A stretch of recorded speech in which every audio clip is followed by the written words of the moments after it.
بيبدأ فيلمنا النهاردة صديقي المشاهد بمشهد لبنت اسمها يولي قاعدة في أمان الله مع أبوها وأمها عشان يتعشوا.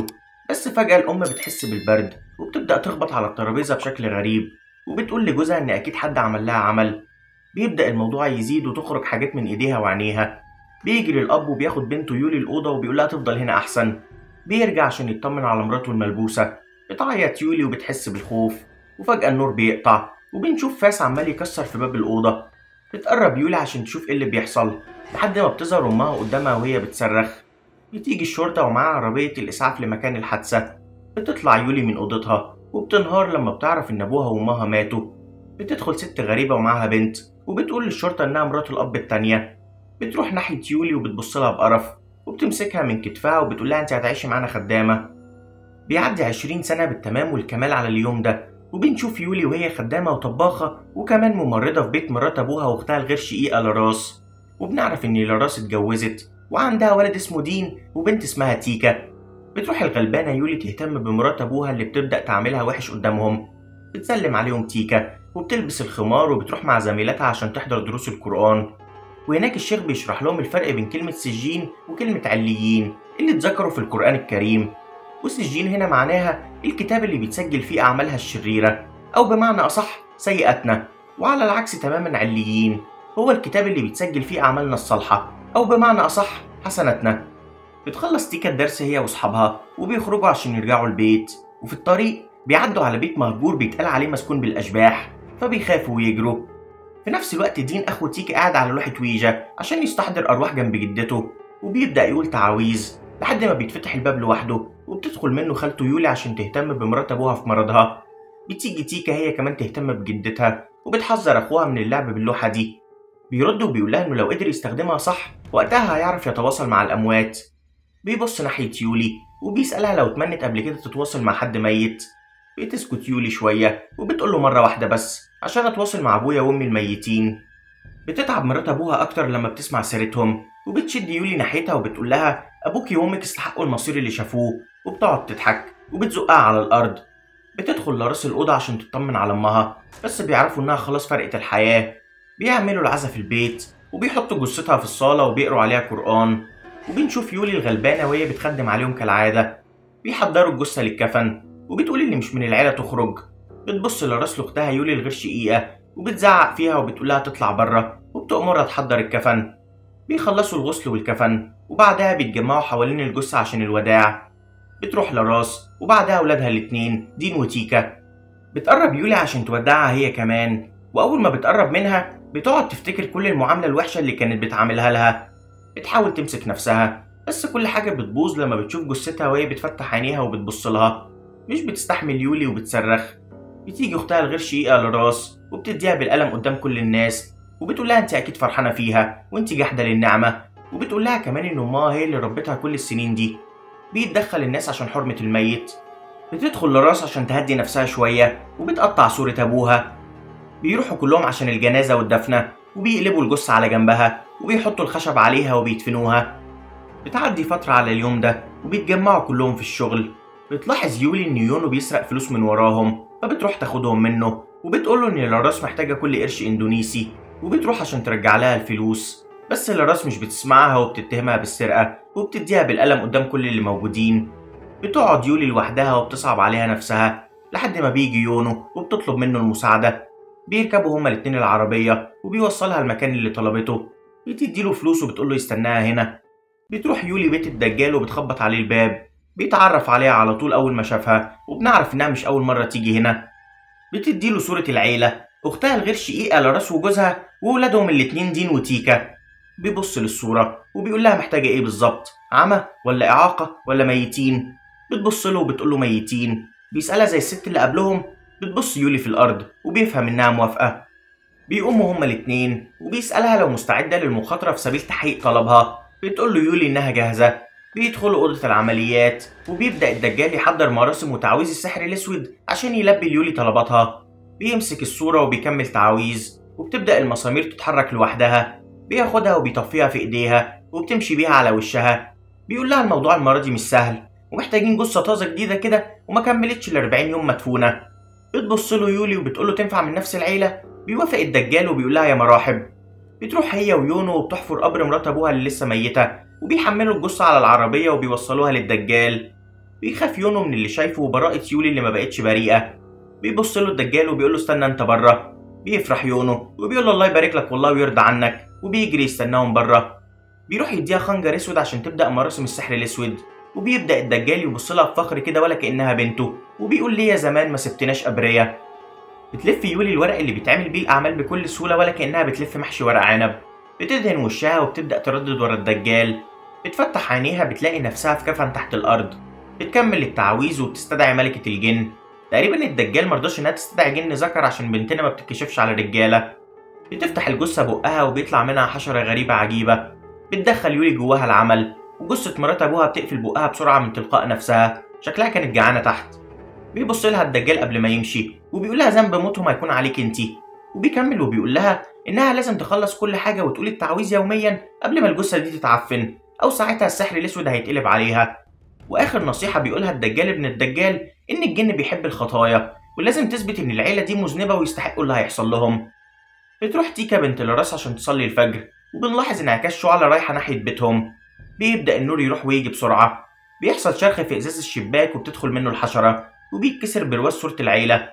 بتخرج تيكا من صلاتها وبتنزل تشوف ايه اللي بيحصل. بتدخل قطعة ازاز بالغلط في رجلها. بتروح تقعد وبتشيلها، وبتبدأ تسمع صوت عياط غريب جاي من أوضة جدتها الميتة. بتقوم تيكا وبتروح أوضة جدتها وبتطمن إنها فاضية، وبتلف عشان تخرج، بس بتترمي الحلة على الأرض. تقريبا الأشباح جعانة بس مستحية تطلب. بتروح تشيل الحلة وبيفاجئها شبح جدتها وهو بيصوت. بتدخل يولي وبتقول لها مالك يا بنت في ايه؟ بتحكي لها انها شافت جدتها الميتة على السرير. بتبص لها يولي وبتقول لها ايه الهبل ده؟ تلاقيكي مرهقة خشي نامي. واول ما بتخرج تيكا بتبتسم يولي وبتعرف ان السحر الاسود بتاع الدجال بدأ يشتغل وان فلوسها ما اترمتش على الارض. عامل بالظبط زي لما تروح تعمل اشعة غالية وتدعي من قلبك يكون فيك حاجة عشان ما تروحش الفلوس على الفاضي. الله المعين. بيعدي اليوم وبتحكي تيكا لامها اللي حصل، وكمان دين بيحكي انه سمع صوت جدته بتنادي عليه. بتبص تيكا لامها وبتقول لها النهارده عايزين نصلي كلنا عشان ربنا يحمينا. بتبص لها للراس وبتقول لها صلاتي يا بنتي بس ضهري وجعني والله خليها يوم تاني. صدقوا بالله كلكم تستاهلوا السحر الاسود ما عدا تيكا الملتزمه. بتدخل يولي وهي واثقه بنفسها لاول مره ومش بترضى تسمع كلام اختها الغير شقيقه في التنظيف، وبتسيبها تتكلم وبتمشي. وبنلاحظ انها بتحاول تقرب من جوزها اسماعيل. بتروح تيكا تحكي للشيخ عن الحاجات الغريبه اللي بتحصل لهم في البيت وان روح جدتها لسه في الدنيا. بيقلع الشيخ النضاره وبيقول لها الاسلام ما عندوش مفهوم الارواح والاشباح، وان الانسان طالما مات تبقى قامت قيامته خلاص، وطالما شفتي حد بيتجسد على هيئه الميت اطمني ده اكيد جن. ربنا يطمنك يا شيخنا. بترجع تيكا البيت وبيعملوا قعده ذكر وبيقروا سوره ياسين لطرد الجن والسحر من البيت.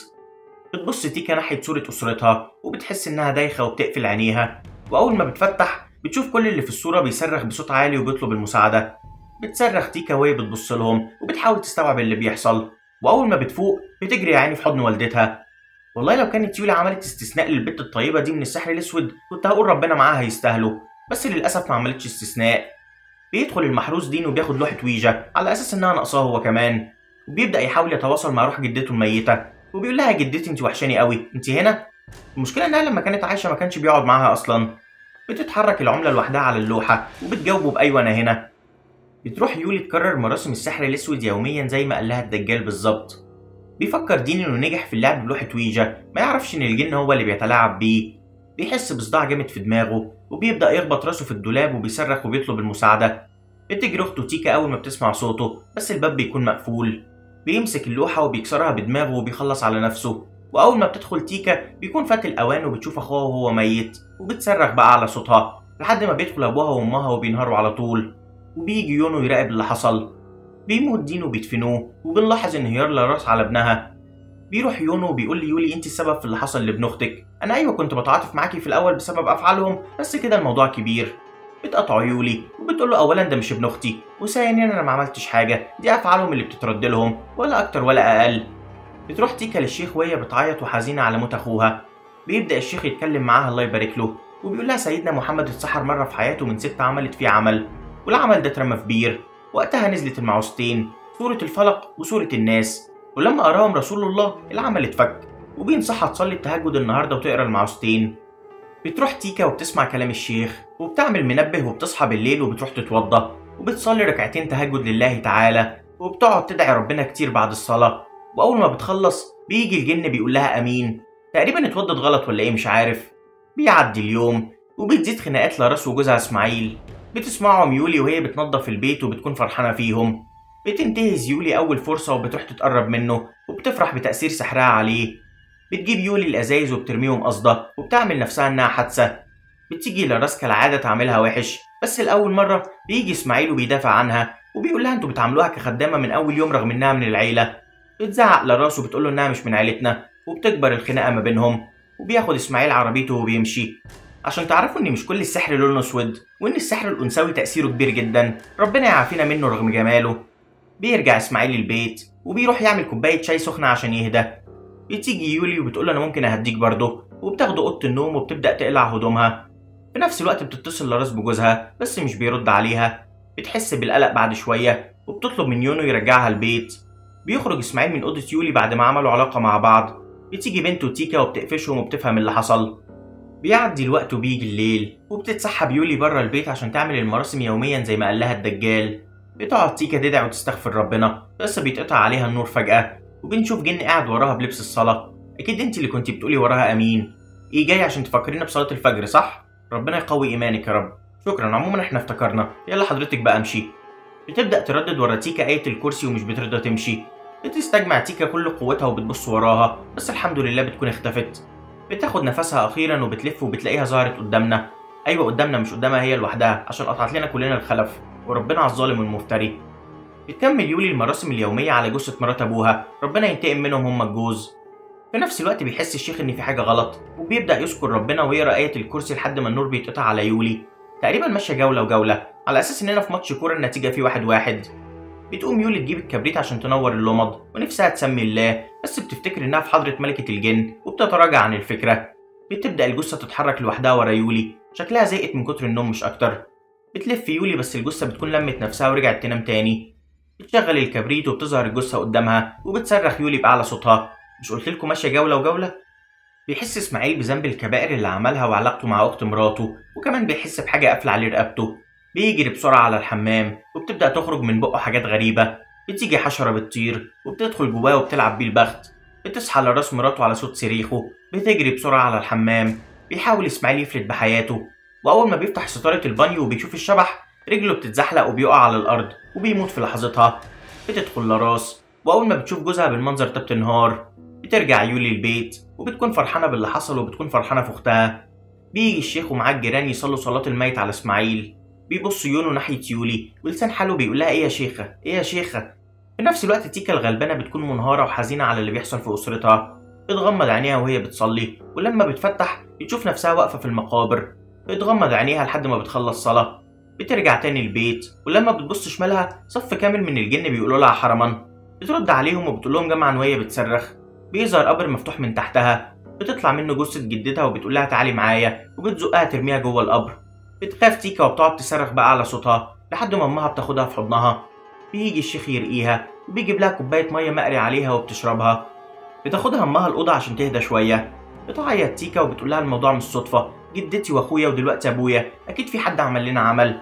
بتحاول لراس تسكتها بس تيكا بتقول لها انت الوحيدة اللي اتبقيتيلي ومش مستعدة اخسرك. بتتأثر لراس بكلام بنتها وبتاخدها في حضنها وبيعيطوا هما الاتنين.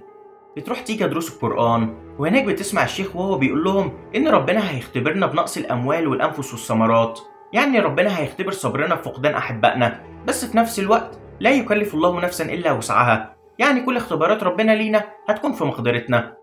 بتقف لراس قدام صور أسرتها بحزن. بيلفت انتباهها باب أوضة أختها يولي. بتروح هناك وبتشوف جاكيت جوزها. بتيجي يولي وبتقولها إنه ما كانش بيحبك بس كان خايف منك. بتتعصب لراس وبترفع إيديها على يولي بس المرة دي بتمسك إيديها وبتضربها هي. بتشدها لراس وبتطردها بره البيت وبتعيط. بتضحك يولي وبتقول لها انت عايشه دلوقتي بالظبط زي ما كنت انا عايشه، وبتقول لها كمان اتحملي ذنب افعالك انت وعيلتك على كل اللي عملتوه فيا زمان. بتمشي يولي وبتروح ناحيه المحل وبتشوف بنت اختها تيكا واقفه مع يونو. بتروح تساله كنتوا بتتكلموا في ايه وبتعرض عليه فلوس بس مش بيجاوبها وبيسيبها وبيمشي. بتروح يولي تكمل المراسم زي كل يوم بس المره دي بتعملها على يونو وبتلاحظ ان الجثه قربت تتعفن. بيخلص يونو تنظيف وبيروح يقفل المحل بس الباب بيفتح لوحده. بيستغرب وبيروح يقفله تاني وبيتأكد انه قفله، وأول ما بيلف وشه بيتفتح الباب للمرة التانية، وبنلاحظ شبح واقف جوه. بيلف وشه بس بيكون اختفى، ولما بيروح ناحية المحل بيتقفل الباب المرة دي بس وهو جوه.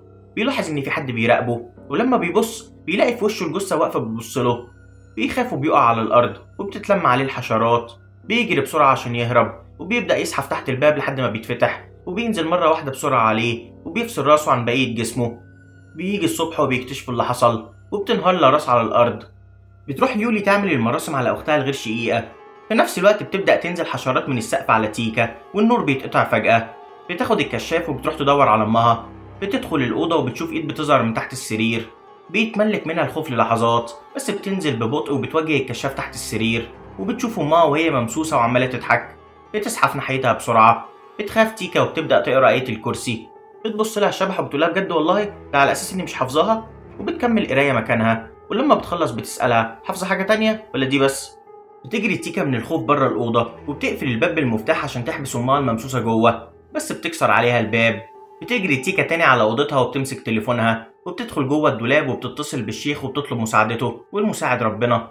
بتبص تيكا من طرف الدولاب وبتشوف أمها الممسوسة وهي رايحة جاية رايحة، وبتحاول ما تعملش أي صوت عشان ما تعرفش مكانها. بتصبر تيكا شوية وبتحس إن الجو بقى أمان، وبتبدأ تخرج بحذر، بس أمها بتجيبها من شعرها وبتقول لها رايحة فين يا حلوة. بتفلت تيكا منها وبتطلع تجري، وأمها بتجري وراها وبتجيبها من رقبتها. بتمسك تيكا كوباية حديد وبتديها على دماغها وبتكمل جري. بتروح تجيب المفتاح عشان تخرج، بس أمها بتشوفها وبتقول لها مش قلتلك مفيش خروج بالليل؟ بتعيط تيكا وبتقول لها والله كنت هجيب عشاء. بتمسكها للراس الممسوسة من رقبتها وبترفعها لفوق بإيد واحدة. بيجي الشيخ على آخر لحظة وبيقول لها هناخد أمك معانا الجامع. خدها يا شيخ طبعا ربنا معاكي، دي فيها سؤال؟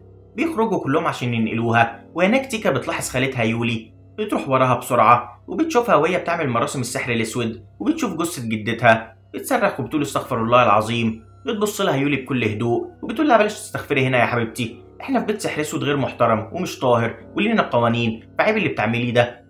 بتروح ناحيتها وبتقول لها ايوه انا اللي عملت فيكوا كده عشان جدتك هي اللي بدأت وعملت سحر اسود وخلصت على ابويا وامي واخدت البيت اللي كنت عايشه فيه.